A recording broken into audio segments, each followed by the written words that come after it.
Welcome to Ben Franklin's World, a podcast about early American history with Liz Covart. The study of history is key to understanding who we are and how we can affect a better future. Ben Franklin's World will introduce you to historical people and events that have impacted and shaped our present-day world. And now, here's your host, Liz Covart. Hello, and welcome to episode 62 of Ben Franklin's World, the podcast dedicated to helping you learn more about how the people and events of our early American past have shaped the present-day world we live in. Can you believe it? We only have 2 more days of 2015. And today marks 1 full year of broadcasting. Can I say broadcasting about a podcast? I'm not sure. Anyway, let's say podcasting weekly. So it marks 1 full year of bringing you this show each and every Tuesday. Of course, we didn't just bring you 1 episode per week. In some weeks, we issued more than 1 episode. So all told, we have explored history together through 56 episodes in 2015. All I can say to that is, wow. And thank you for listening. In fact, if you have listened to all the episodes of this podcast in 2015, I salute you and give you permission to have a cookie, because that means you have spent about 50 hours exploring history this year, and that, my friends, is hardcore. Of course, we haven't yet explored history in 56 different episodes in 2015, because this episode, episode 62, marks the 56th episode of 2015, and it's a great episode. The Bill of Rights stands as one of the United States' founding documents. Judges, politicians, advocacy groups all use the Bill of Rights and its language to support, defend, and advocate for their positions on free speech, freedom of religion, gun control, legal searches and seizures, and the right to jury trials. But did you know that when originally proposed by James Madison, the Bill of Rights constituted not 10, but 36 amendments, and that the House of Representatives didn't even want to discuss these amendments? Today, we explore the Bill of Rights and its ratification with Carol Berkin, author of The Bill of Rights, The Fight to Secure America's Liberties. During our conversation, Carol reveals why the House of Representatives seemed reluctant to debate and pass the Bill of Rights, how James Madison's 36 proposed amendments to the Constitution became 12 amendments, and the ratification process those amendments underwent in the states between 1789 and 1791. But before we dive into the Bill of Rights, I have some big plans and exciting guests for Ben Franklin's World in 2016. If you would like to be among the first to know about these plans and guests, you should sign up for the Franklin Gazette newsletter and join the listener community on Facebook.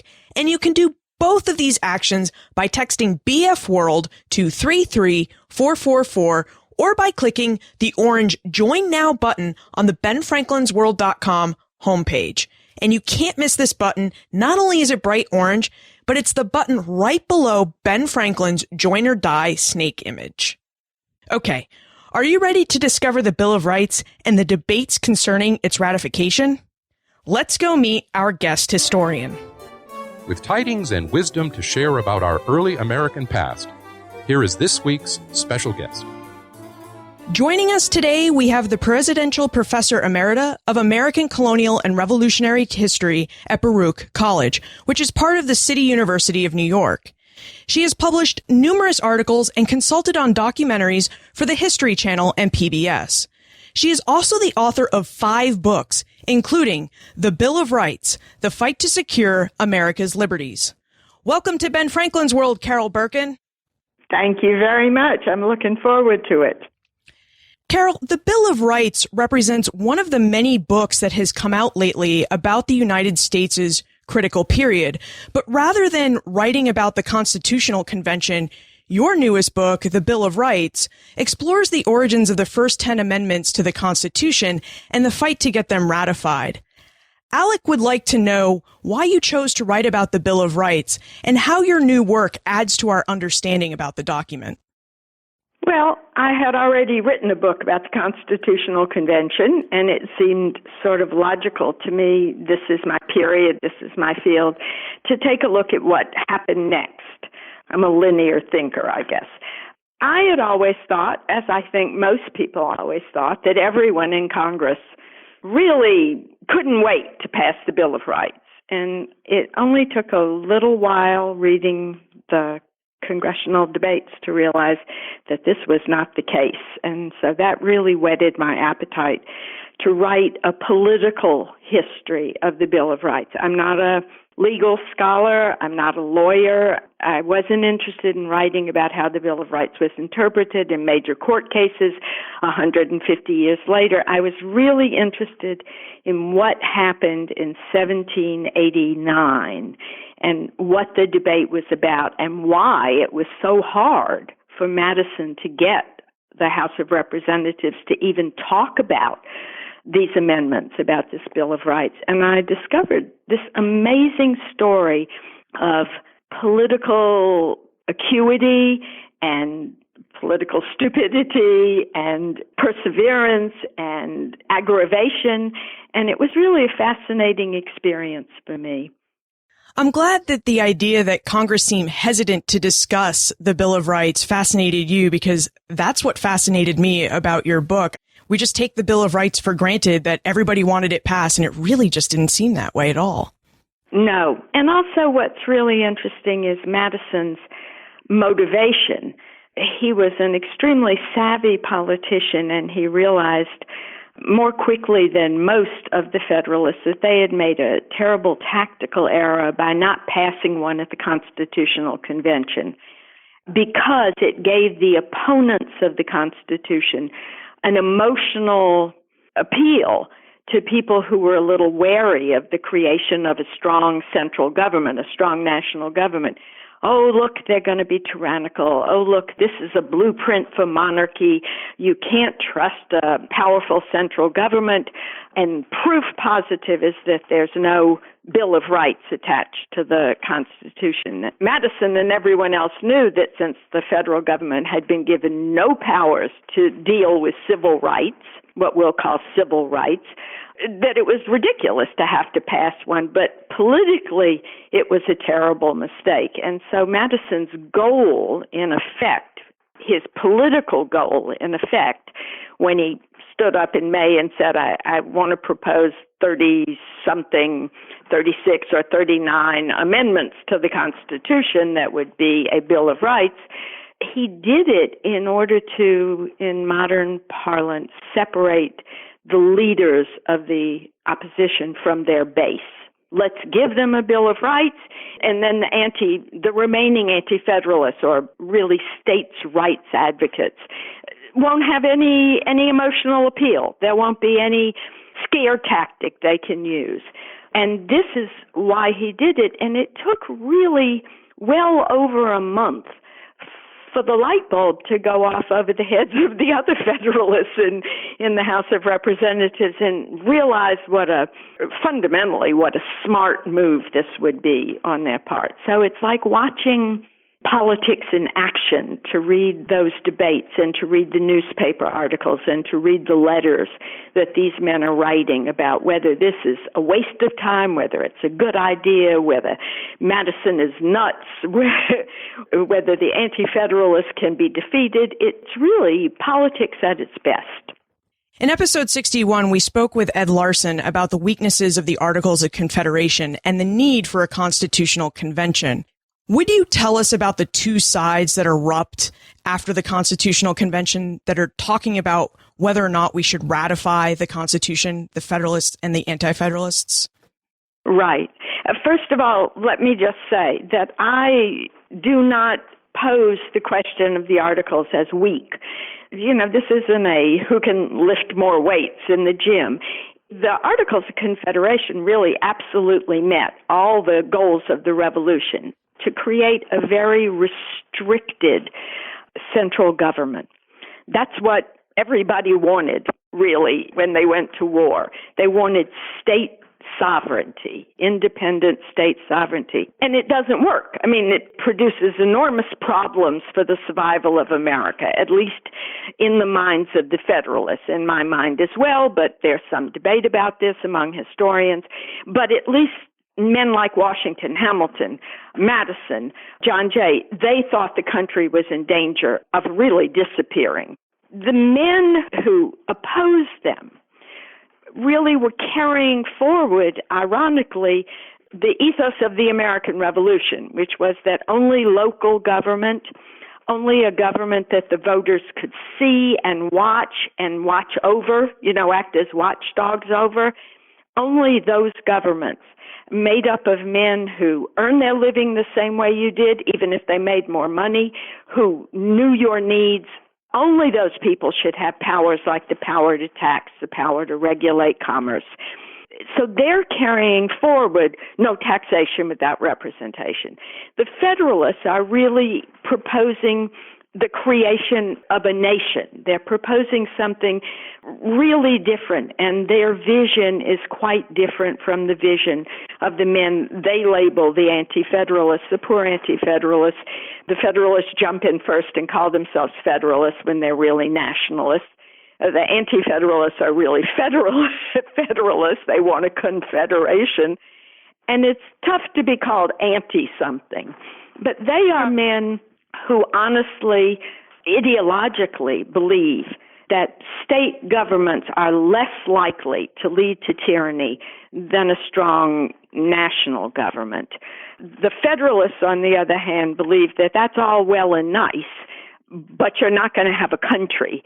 And the Federalists believe firmly that they have built in so many checks and balances, so many safety clauses that the government can't possibly become tyrannical. So both sets of men are pessimistic about human nature, both of them. I mean, they all think that eventually republics are going to devolve into tyrannies. They all think that people can be corrupted. But the men who wrote the Constitution believe that they're stalling it for quite a while by this intricate pattern of checks and balances. The anti-federalists say, absolutely not. The president's going to be a tyrant, or the Senate is going to be a tyrant. These people are going to oppress us. They're not going to know what the farmers in Georgia need. They're not going to care. And so there is a kind of pervasive sense on the part of the anti-federalists that this government denies what they had fought the revolution for. At the same time, it's also true that they are largely leaders in their state governments, and they're smart enough to realize that if there is a national government, if it has the power to tax, if it has the power to regulate commerce, their power will be diminished. So, as with most politics in any era, there's a kind of personal consideration joined to an ideological one. I'm not saying the hypocrites are that they're justifying their own self-interest. I'm saying that those two operate simultaneously in the anti-federalists. Are there hotbeds of anti-federalism in New York and Virginia? It just seems that when we talk about the ratification of the Constitution, it was a contentious issue in many states, but especially in New York and Virginia. Yes, although, of course, Rhode Island refused to even participate. That was a hotbed of opposition as well. And, of course, they called it Rogues Island because it had democratic tendencies, and the men who wrote the Constitution and the men who opposed the Constitution were far from believers in democracy. In Virginia, I think that the personality and the leadership of Patrick Henry, who voices, if you want to hear the anti-federalist ideology in oratory, you read everything that Patrick Henry said at the ratifying convention in Virginia. George Mason opposed. These are big leaders and powerful political figures in Virginia. And Virginia is a very powerful, wealthy, populous state, so that these men feel that a national government is going to diminish the importance and the power and the control that Virginia is able to exercise because it is such an important state. And so the cluster of anti-federalists in Virginia is a powerhouse, and they continue to be the strongest critics of and the opponents of the government even once it is in place. And you can connect the dots to Jefferson's Republican Party, which forms not only based on not wanting the government to have so much power, but on the fear that Hamilton's programs that he puts into place in Washington's first administration favor commerce and oppose agriculture, which is the heart of Virginia. In New York, it's a quite different situation, although it also has a political component of men, who the men are. George Clinton, who is governor of New York, has really organized his own political party in New York. He deals out patronage. He's very savvy. He's even got a strong base in the commercial center of New York, which speaks to his political prowess.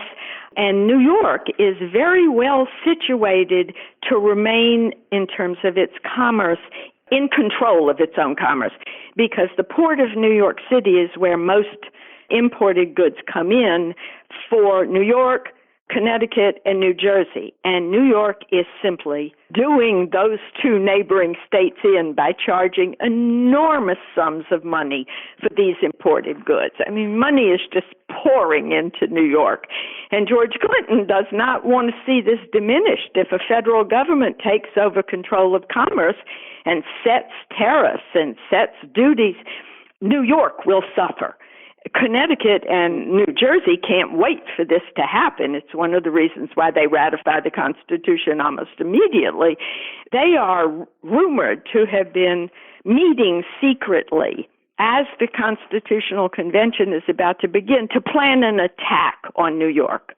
I mean, that's how serious it is.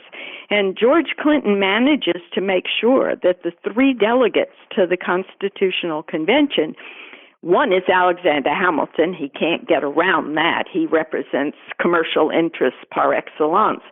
But the other two are henchmen of Governor Clinton, and they get up in July and say this convention is treason, and they depart. So they're dyed-in-the-wool, what we will call later anti-federalists.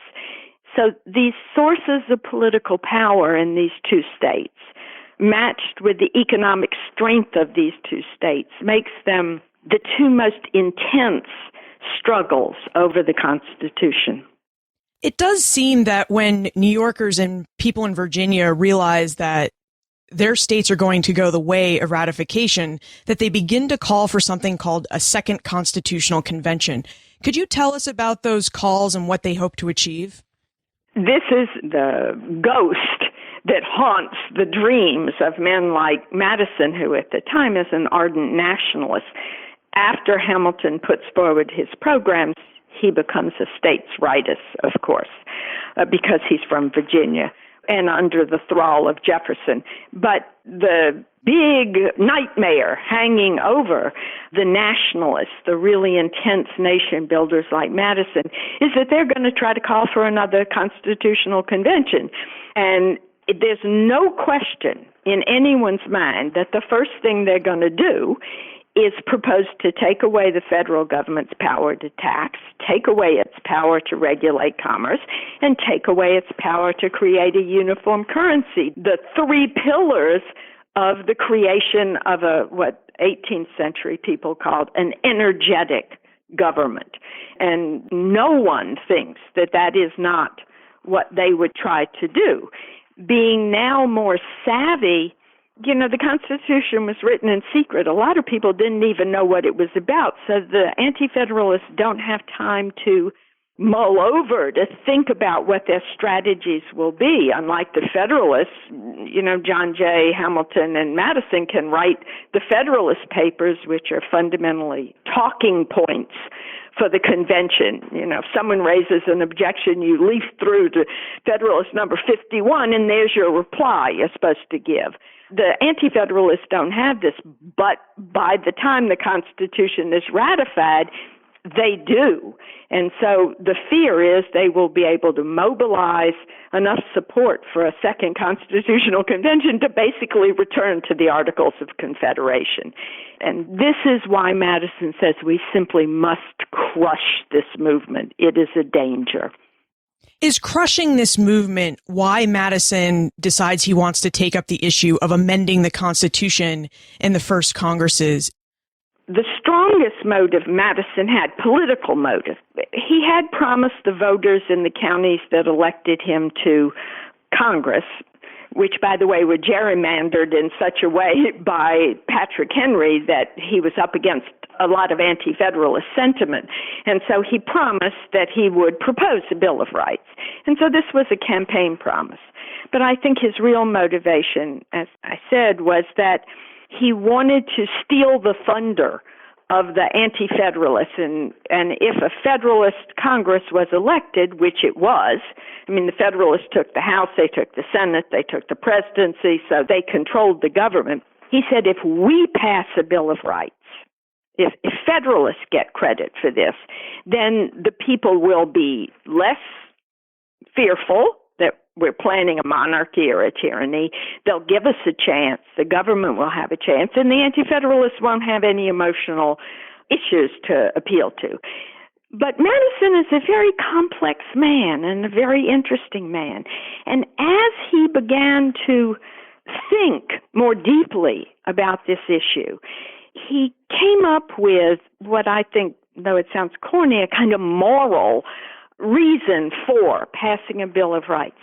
Everybody was concerned about tyranny. Everybody. There was a potential tyrant under every bed, and Madison agreed.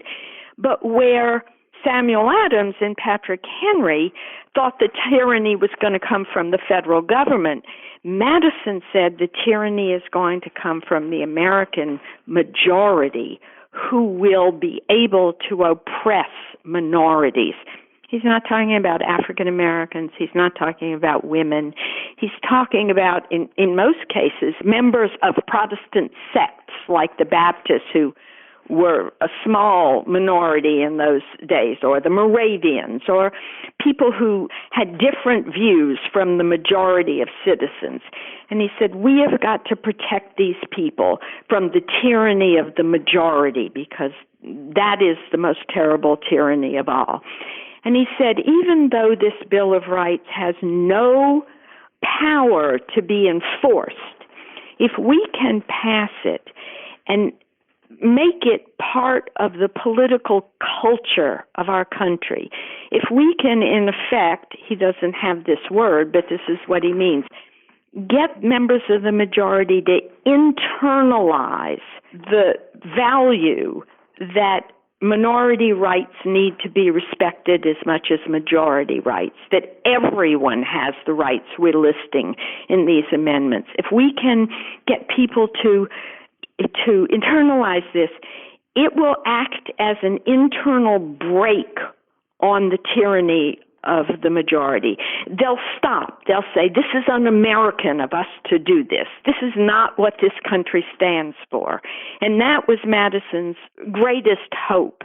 And of course, what's interesting is if you ask people today, they will say exactly what Madison dreamed of and hoped for. They will say, well, the Bill of Rights represents our values, it represents our ideals, it's what we stand for. And that was exactly what Madison hoped for.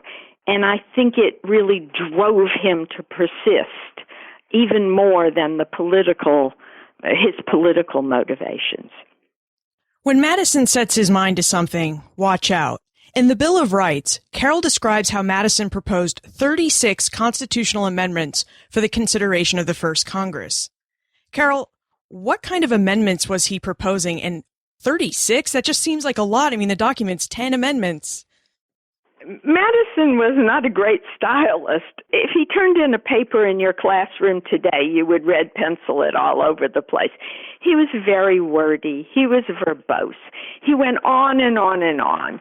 And thank goodness the House appointed a committee called the Committee of 11 to consider Madison's proposals, and they took them and they said, not that they really said oy vey, but they took them and they said, oh my God.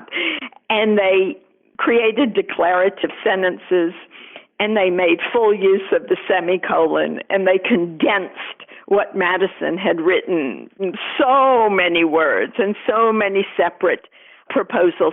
They condensed them into 12 proposals. The semicolon is critical for Article 1. Here are all the things. Madison had broken every one of those liberties and rights down into separate amendments. And so they transformed his very verbose rendition into a more easily comprehensible and easier to deal with set of amendments. If his had gone up to this, and actually the Senate red-penciled them again. That is, the Senate even tightened the language of these 12 amendments stylistically. And so what Madison produced on the whole retains what he wanted, with the exception of one clause that he very much wanted. His greatest defeat was that he wanted to give the federal government the power to enforce the Bill of Rights, that they could go into the states if the states were doing anything that infringed on the liberties or rights of the people of the state. He wanted the federal government to have enforcement power, which of course it does not get until the 14th Amendment after the Civil War.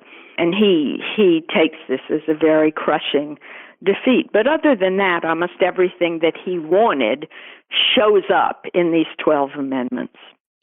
Could you give us a refresher? Briefly, what are the 12 amendments that Congress ends up debating? Well, I'm not sure I can do it by heart off the top of my head. The first two don't pass. That is, the first two are amendments that have to do with the right of the Congress to vote itself a raise. And a lot of the states said, that's outrageous. And the second, these were the first two amendments, and they fail. These two, which moves everything up to the 10 amendments. The second amendment has to do with the proportion based on population of representatives in the House of Representatives, and the states don't accept that amendment.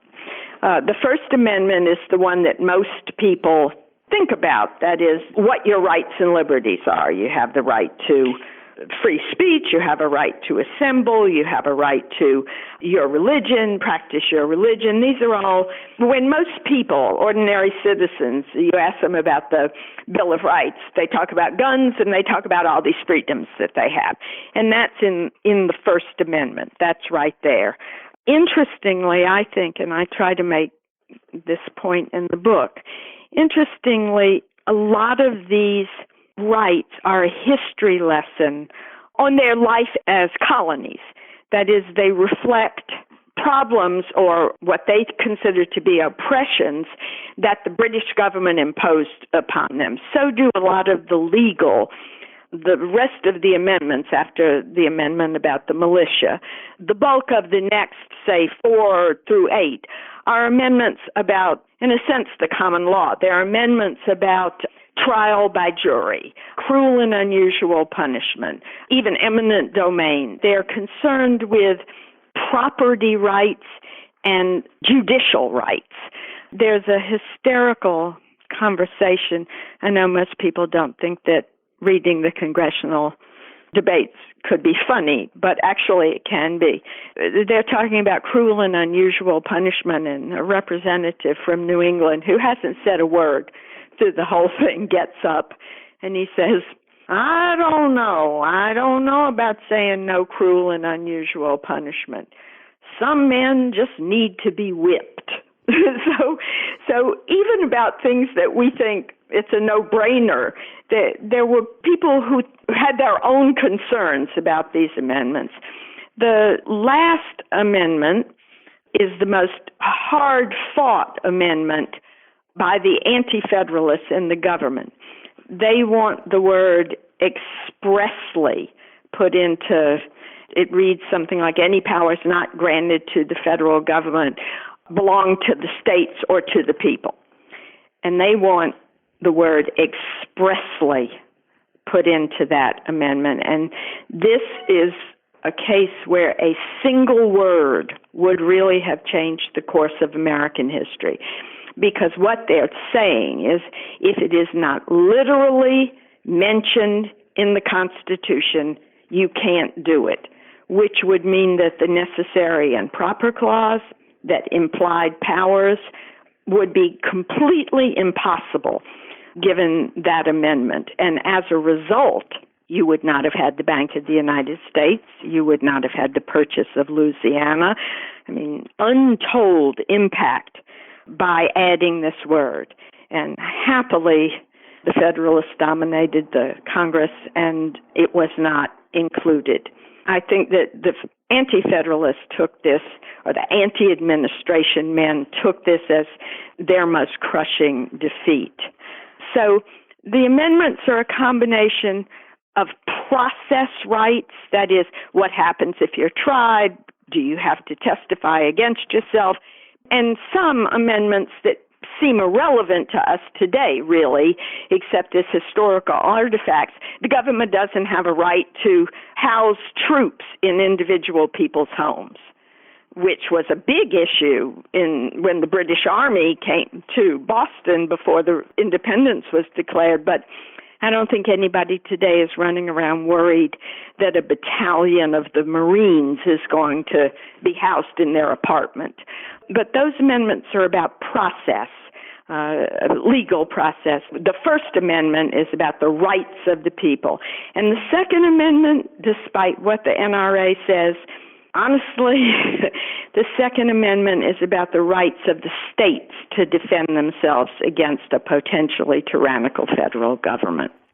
You raised an interesting point about viewing the Bill of Rights as a history lesson, and you can see that clearly in the Declaration of Independence as well. They outline all their grievances and they talk about the history of those grievances. Can we also view the Constitution as a history lesson?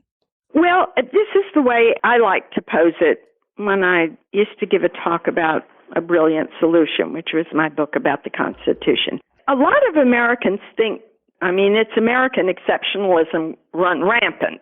They believe that the Constitution invented checks and balances, that the Constitution invented separation of powers, or inspired by God or Moses or someone, that all of these things were brand new.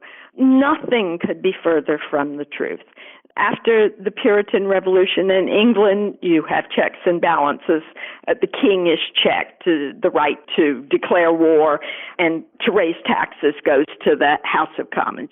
You have a separation of powers in English government, in the colonial governments. The colonial government has an executive council, which is like the Senate, and a House of Representatives, the legislature. They have an independent judiciary. Everything that's in the Constitution, with one exception, everything in the Constitution reflects an Anglo-American political culture that is centuries old.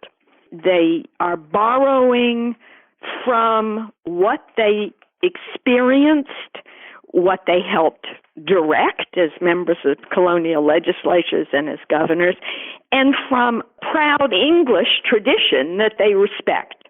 The only innovation in the Constitution is, in fact, federalism. That is, some powers belong to the federal government, some powers belong to the state governments, and some powers are shared between the two. This had never been heard of. When the American colonists proposed to Parliament that there be an American Parliament and there be an English Parliament, and both of them, they would be autonomous, but they would be loyal to the king, people fell out of their chairs laughing. You can't divide sovereignty, they said. That's impossible. That's the stupidest idea we ever heard. And now they do it in the Constitution. And for a very simple reason, in 1787, the states had all the power. That's where power lay, and the federal government is trying to siphon a good bit of that power away, and so they can't take it all. So they say, we'll share a lot of it. You can tax, we can tax. You can have an army, that is the Second Amendment, the militia. That's what that amendment is about. You can have an army, we'll have an army. When Hamilton heard this plan, he stood up in the convention and he said, "This is never going to work. The only solution is to abolish the states." And everybody said, basically, "Sit down, Alex, take your medicine." I mean, this was ludicrous to them. But, of course, Hamilton pretty much was right, because we have the Virginia and Kentucky resolutions, we have the nullification controversy, we have the Hartford Convention, we have the Civil War, we have Orville Faubus standing at the schoolhouse door saying, "I don't care what the Supreme Court says, Arkansas is not going to do that," and on into modern-day conflicts over everything from abortion to marijuana. It has been one of the biggest problems in American history. It's never been really resolved, how you divide power like that. If you read the Constitution and try to think about where these ideas came from, basically you're going back into the history of England and going back into the history of the colonies. What is the title of your book on the Constitution? It's called A Brilliant Solution, Inventing the American Constitution. And actually, ironically, the brilliant solution I meant was that they allowed an amendment process. I'm an anti-originalist of the first order. I think it's absurd to say, what would James Madison do about nuclear warfare? And they didn't think that the Constitution was written in stone. I mean, they knew that the world would change, and they knew that Americans 3 generations later needed to have the right to adjust their government to their circumstances. So I really meant the amendment process, the right to amend the Constitution, but it wasn't clear. A lot of people accused me of excessive patriotism because I called the Constitution the brilliant solution. So to all you graduate students out there, be careful what you entitle your books. Earlier, we discussed the process of ratification of the Constitution and the debates over it, the Federalist debate and the Anti-Federalist debate. And we've talked about how the House of Representatives and the Senate shortened and tightened Madison's amendments down to 12. What was the debate or process of ratification like in the states? Well, the state legislatures have the power to ratify amendments.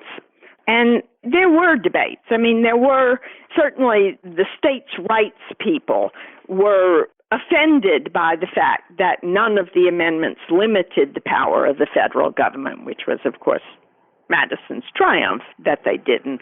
And so the Virginia state legislature dealt with it tardily. But on the whole, it went through pretty easily. They went through pretty easily.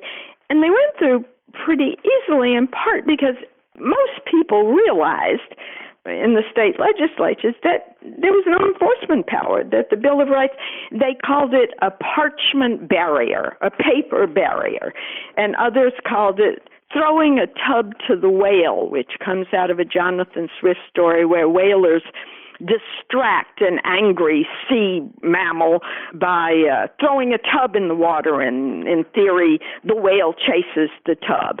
So a distraction, a sleight of hand. And so, interestingly, once it passed, that is, once the amendments passed, the 10 passed, everybody just forgot about them immediately. They were just completely ignored. When Jefferson, as Secretary of State, announces that the Bill of Rights have been ratified, in his report, it comes after a statement about fishing rights and fishing licenses. And they just cease to have, except briefly in the Alien and Sedition Act arguments. But after that, they just disappear because there's nothing the federal government can do until, as I said, after the Civil War. And even then, the only concern was really voting rights for black men and re-enslavement of blacks. The Bill of Rights doesn't become significant in our legal system until the 1930s. I mean, I found that to be really quite extraordinary. It's not until the 1930s that the courts begin to incorporate what the Bill of Rights says into their decisions. If you ask anybody in the grocery store today, they will insist that from the minute the Bill of Rights was written, they were the credo of America. And in fact, they're not even ratified by Georgia, Connecticut, or Massachusetts until 1939. Georgia and Connecticut are so angry that they don't include a diminution of the government's rights, that they won't ratify them. And Massachusetts ratifies them and then never remembers to send the federal government their official notification. So it's not till 1939 that the Bill of Rights is endorsed by the 13 original states. How cool would it have been to be the historian that finds Massachusetts misfiled paperwork? Right, right. I mean, it's so, as I said, there are a lot of funny moments in reading about this.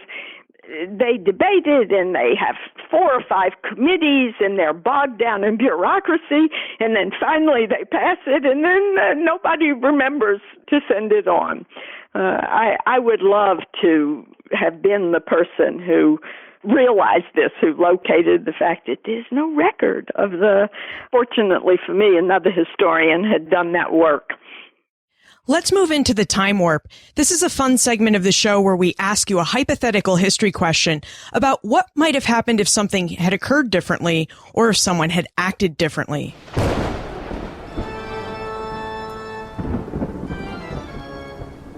The time warp. Historians can't predict the future, but they can speculate about what might have been. Carol, in your opinion, what might have happened if the states had heeded the Anti-Federalists' call for a second constitutional convention? What would have happened to the Constitution of 1787, and how would the government of the United States be different today?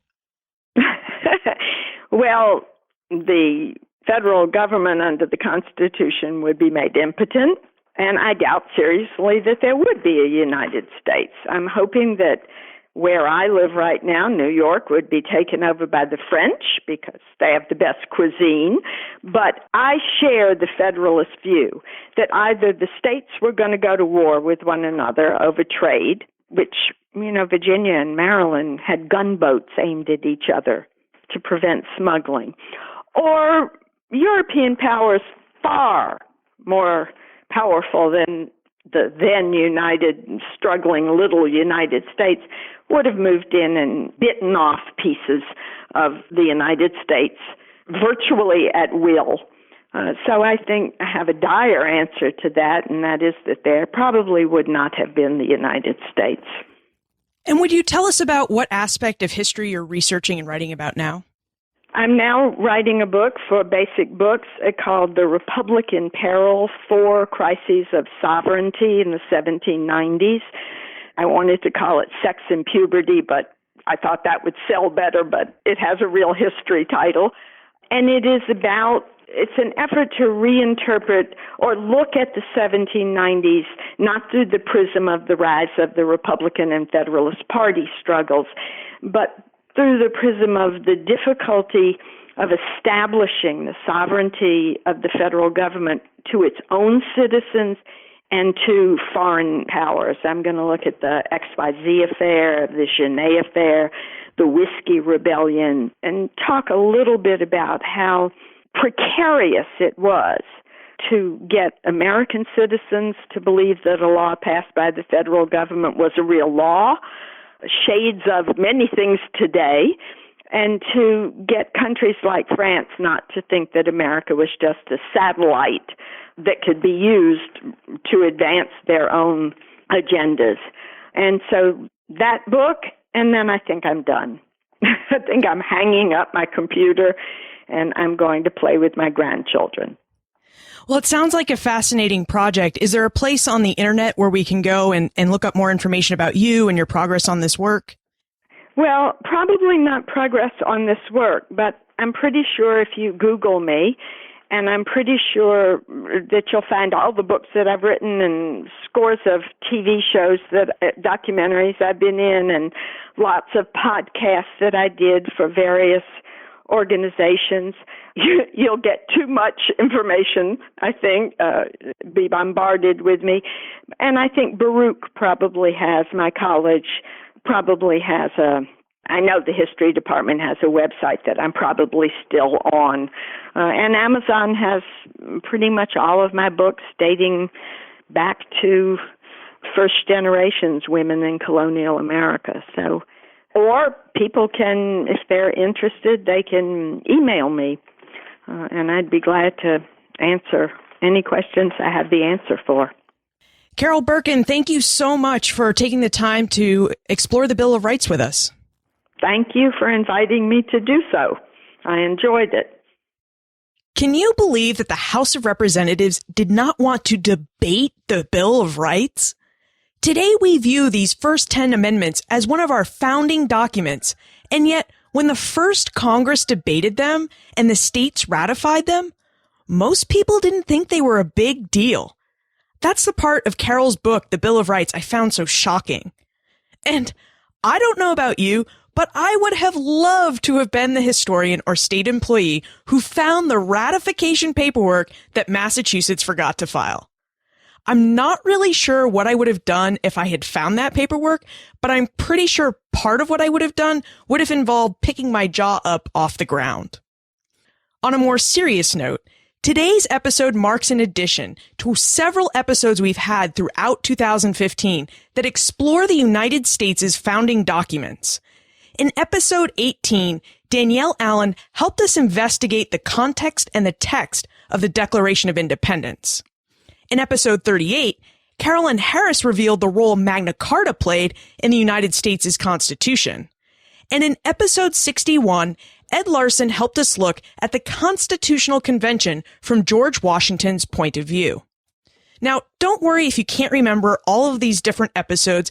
I will include links to all of them on the blog post page for this episode, where you'll also be able to find more details about Carol and her book, The Bill of Rights. Visit benfranklinsworld.com/062. If you love Ben Franklin's World and would like to help support its movement to restore history and historical thinking to the forefront of the public mind, text Support BF World to 33444 or visit benfranklinsworld.com/movement to discover what you can do to help support this podcast and its efforts. Do you have the Ben Franklin's World app yet? It's a free app that not only ensures you never miss an episode, but if you can believe it, it also makes listening to this show easy and even more enjoyable. If you would like to download this app, visit benfranklinsworld.com/apps and click on the iOS or Android link so that you can download the app that's appropriate for your smartphone or tablet device. You can also find the app by searching for Ben Franklin or Ben Franklin's World in the Google Play or iTunes App Store. Finally, this marks the end of our 2015 season. What has been your favorite episode? Send your answers to liz@benfranklinsworld.com, tweet me @LizCovart, or post a comment on the show notes page for this episode or in our listener community on Facebook. Happy New Year, my friends. I look forward to exploring more early American history with you in 2016. And remember, never leave till tomorrow that which you can do today.